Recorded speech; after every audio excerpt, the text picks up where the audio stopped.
Hi. Boy, I think we chose the right topic. Hi. I'm Kris King, and I want to welcome you to relationships that empower you, and not only you, the people around you. How many of you know that your relationships are like a core value to you? You know, I truly believe the fulfillment that we feel in our relationships is the platform for a healthy life. Lots of research to support that view. So I'm Kris King, and how many of you have not done a wing seminar? Oh, wow. So we do these evenings to support our grads in staying current and having new information, playing. And also evenings to support friends, family, to have a better understanding of what we do at Wings instead of just do it.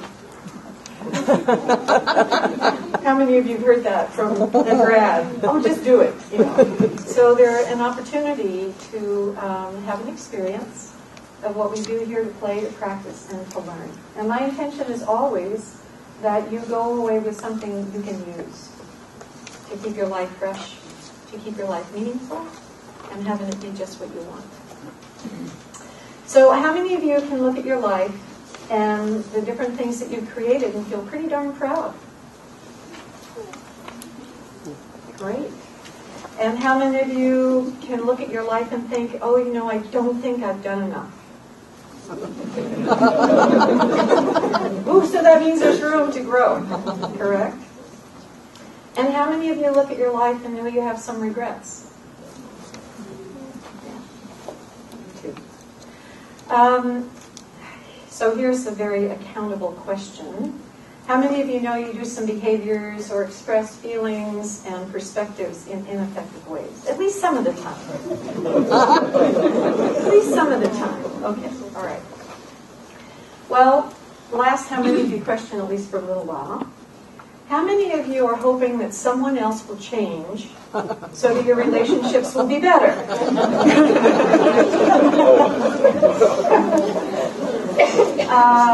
How's it working? It's not, is it? I mean, it's not, and it won't. So, are you ready for a change? For how you relate, how you interact, how you love, and the behaviors you do, because that's what we're here for tonight. And I am so delighted there's so many of you. This is just great. So, I'm going to go over the quotes. I use quotes to bring in other perspectives that agree with me. Mary Oliver is just such an amazing poet. Tell me, what is it you plan to do with your one wild and precious life? Isn't that a wonderful question? How many of you have not seen it as wild and precious yet? Or as wild and precious as you'd like it to be? Yeah. There's always room on wild, I think. Dr. Seuss, one of the all-time most brilliant people on the planet. Be who you are and say what you feel, because those who mind don't matter, and those who matter don't mind. Have any of you been what we call withholding? You know, just sharing part of what's true for you because you're afraid of what people will think about the rest of it? Yeah. Well, you know what? We do that to protect ourselves, and yet the outcome is that we distance ourselves from the very people we love most. And we think they love the image that we're creating and not our true self, because we've got secrets. Okay. E.E. Cummings, existing's tricky, but to live's a gift. Existing, getting by, comfort zone, doing the same old over and over again. Ugh, that is tricky. Staying alive in that. And then it takes courage to grow up and turn out to be who you really are. It takes courage to show up as yourself. Yeah. And last one, Takashi Matsuka. All true communication, even between two people speaking the same language, requires translation. Yeah. In the end, our hearts must hear what cannot be spoken, that we don't know how to say. I was over in Tri-Cities a number of years ago in a seminar for grads on the weekend, and I said, okay, tell me your favorite pie. What would be yours, Kelsey? Pumpkin pie. Pumpkin, Carrie? Anything chocolate. Anything chocolate, Diane? Chocolate. Chocolate.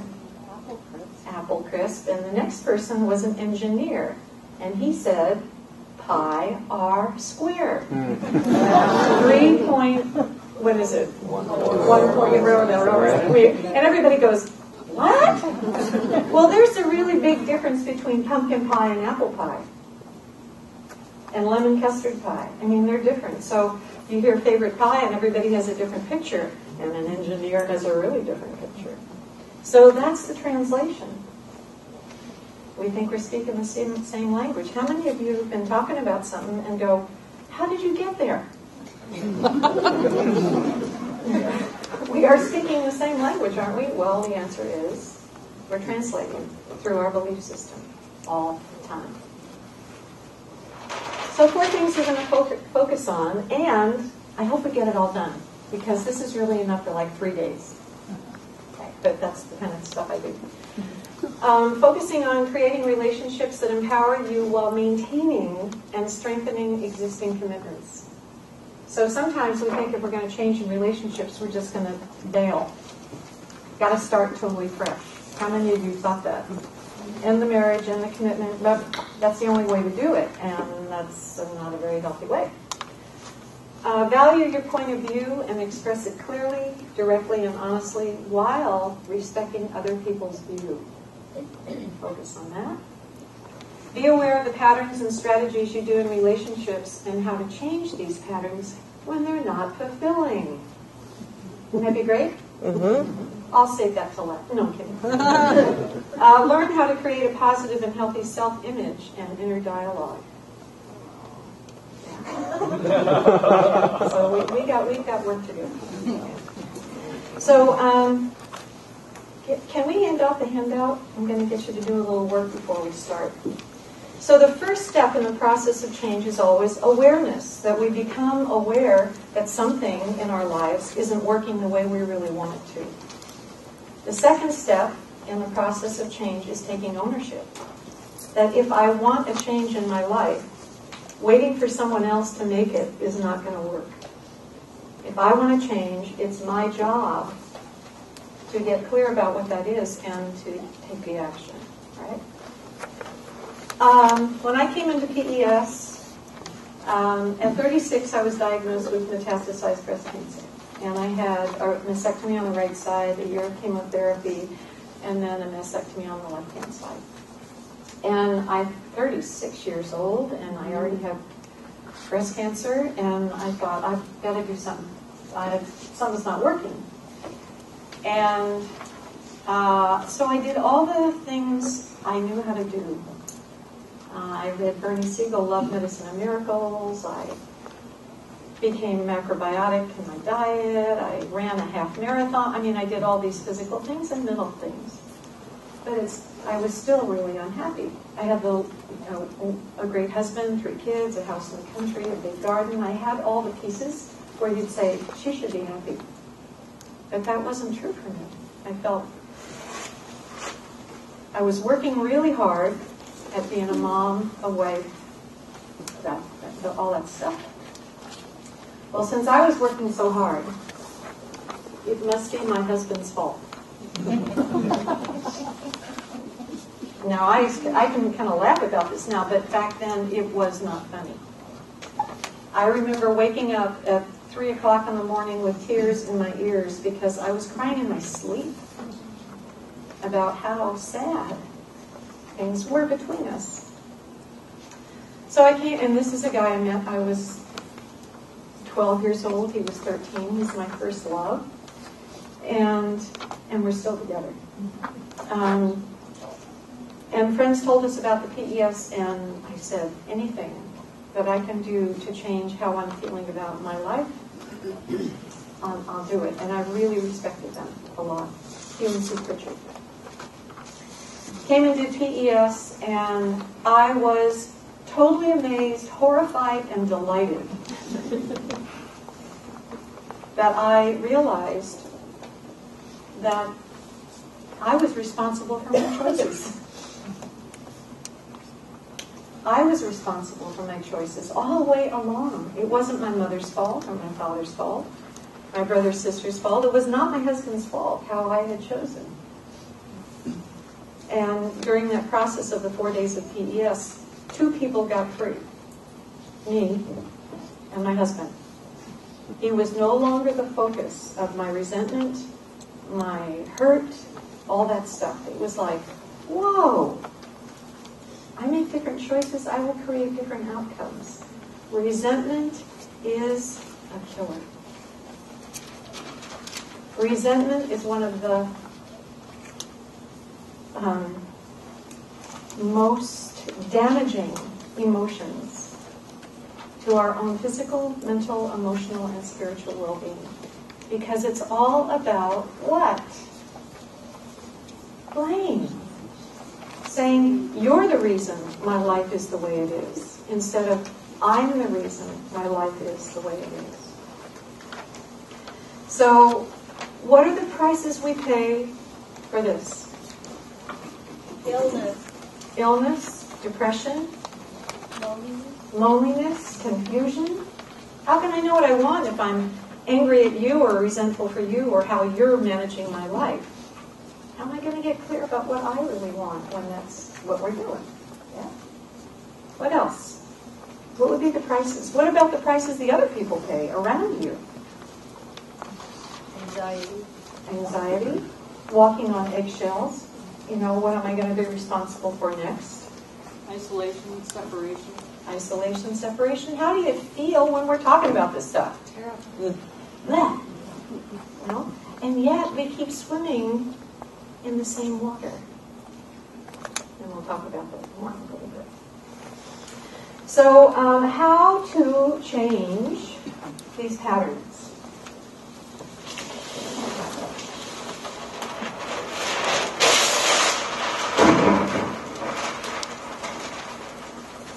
So, I want you to know something. What I'm going to share with you is simple. But that doesn't mean it's easy. All great truths, when you look at them, are pretty darn simple. But to step into them and apply them in our lives, that takes a shift. It takes walking a new walk and talking a new talk. Yeah? So, create relationships that empower you while maintaining and strengthening existing commitments. So that's all about this.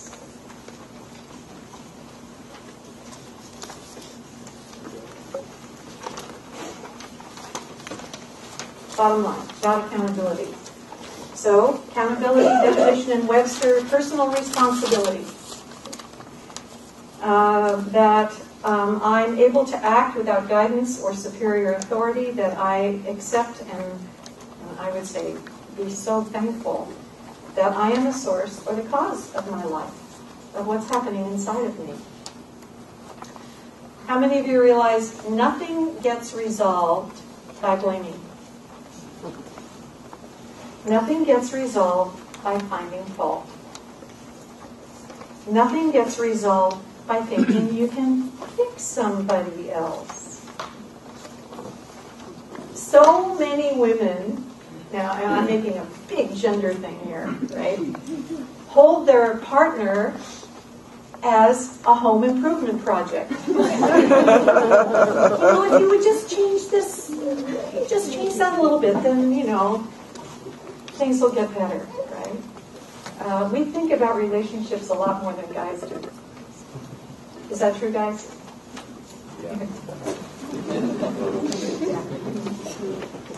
So understanding doesn't change anything either.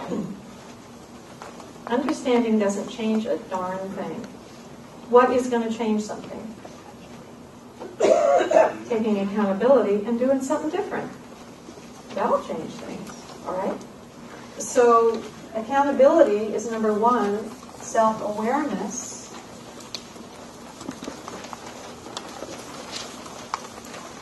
is number two in this process. I mean, no, I don't.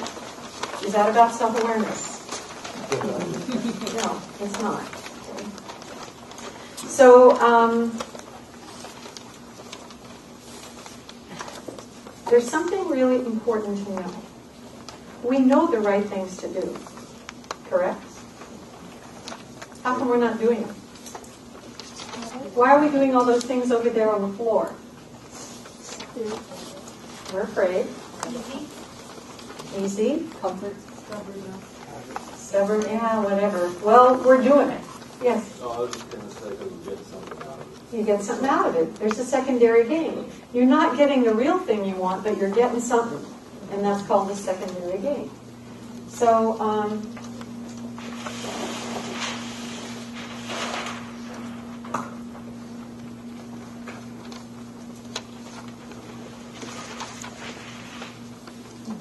anybody who knows me knows I love to draw circles.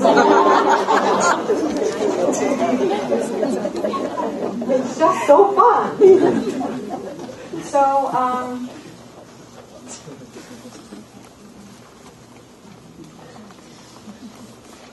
all right. How many of you have studied neuro-linguistic programming in NLP? Okay.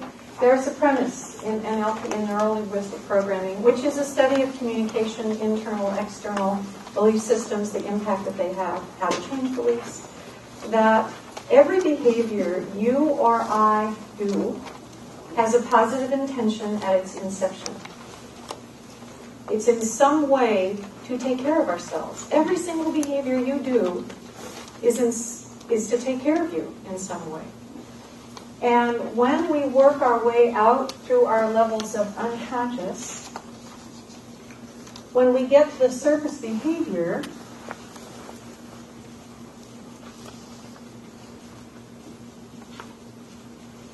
we may choose a behavior that has a positive impact and fulfills our positive intention, or we may choose a behavior that has a negative impact in our life but fulfills that positive intention in some way.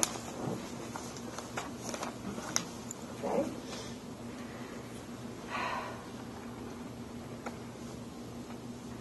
So love is something we all want. Is that true? Mm-hmm. Yes.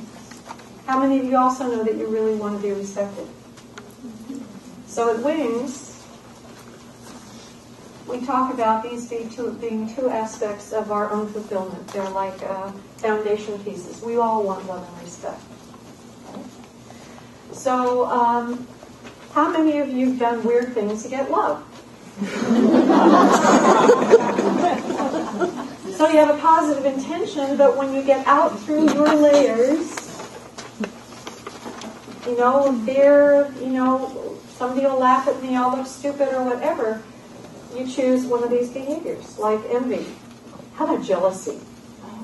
Doesn't that work great in a love relationship? No, it doesn't. But in some way, there's a secondary gain inside of that. In some way, you're having a sense of love, even though it's distorted in there. Right? So when we can track down what is my positive intention for doing these behaviors that don't work, we can choose something else. It's kind of a new way of looking at things, isn't it? That every behavior you do has a positive intention at its inception, in some way to take care of you or to make things better. And yet when we choose, we can choose something that gives us part of it, but has a really negative behavior in our lives. So I'm going to ask you to hold that. One of the things I say in the personal effectiveness seminar is, please don't believe anything I say. Check it out. Please don't believe anything I say. Listen, check it out in your own experience and see if it works. You already have enough beliefs. You know, it's time to actually probably clean your lens some and get down to the ones that really, really work for you. How many of you have beliefs from your mom and dad? And they had beliefs from their mom and dad. And they had beliefs from their mom and dad that have been coming through and it might have fit perfectly in their culture, in their time, and what they were going through. You know, and they may not work for us now at all. Or they may work great, but you're only going to know by testing. Okay? So the next thing, accountability, being self-aware is, well, in my accountability and self-awareness, that I effectively communicate.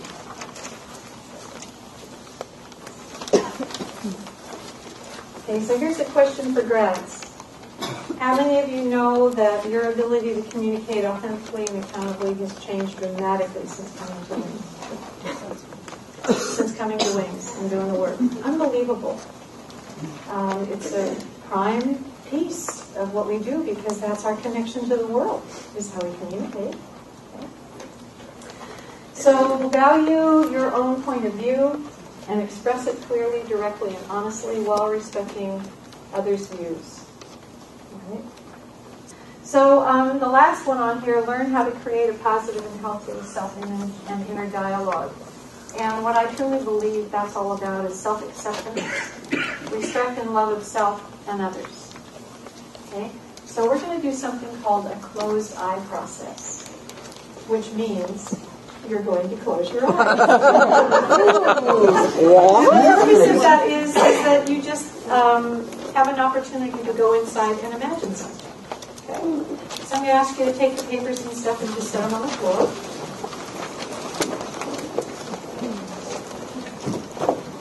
And just sit back and close your eyes. Take a nice deep breath. Stay awake. And another nice deep breath.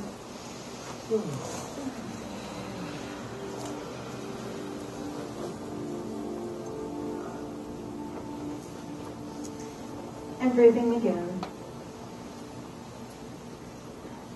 I'd like you to imagine for the time being that you're an author.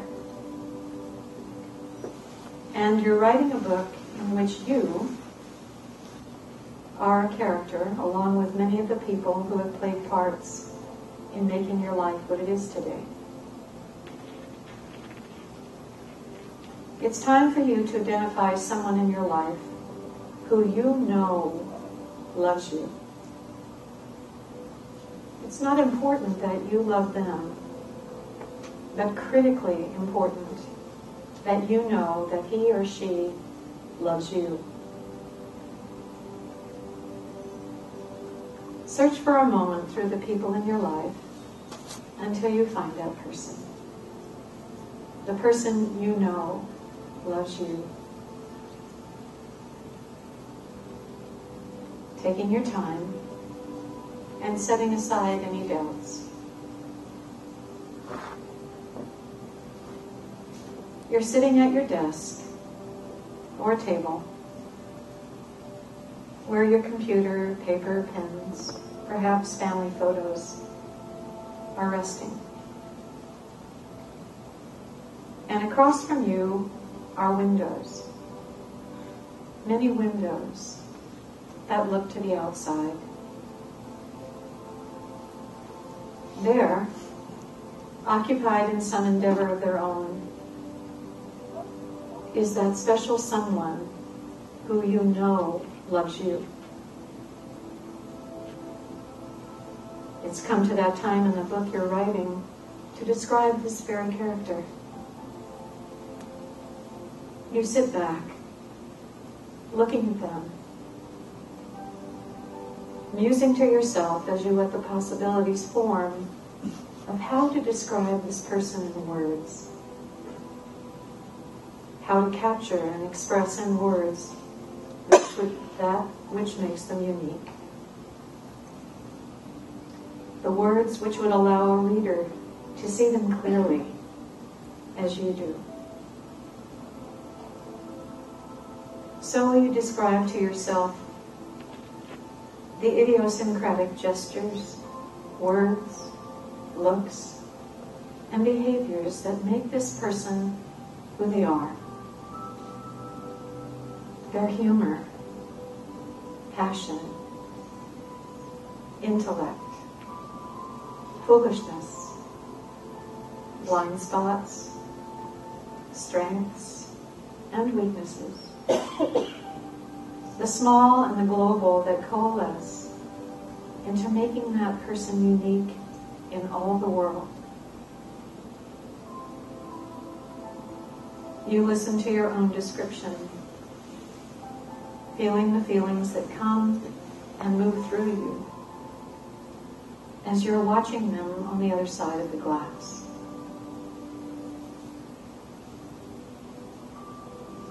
As your description comes to a close, you quietly change positions and perceptions. You float out of your place there at the table, the desk.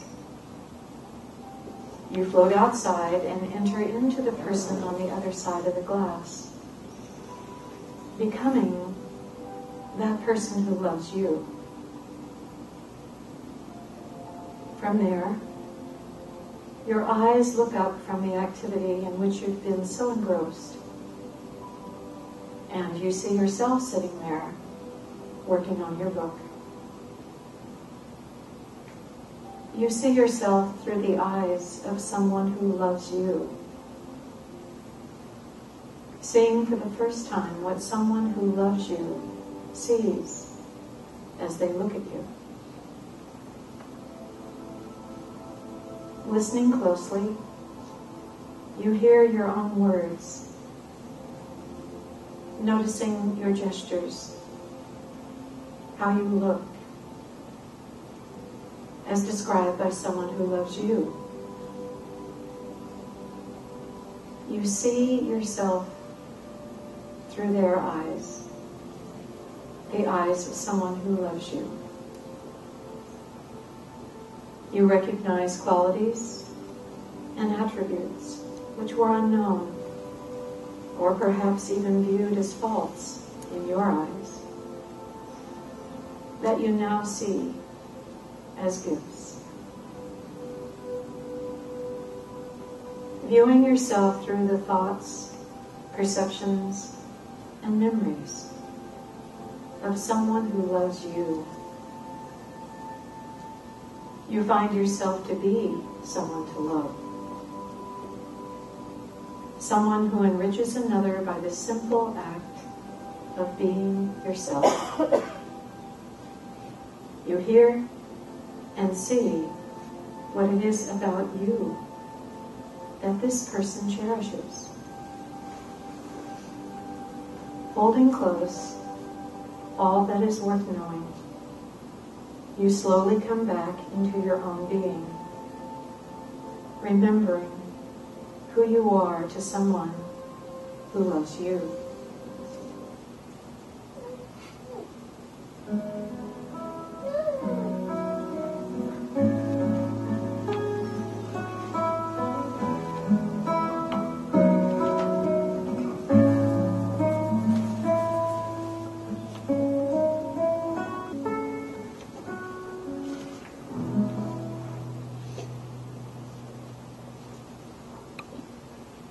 Just taking a moment to notice the impact. Taking a nice deep breath and opening your eyes.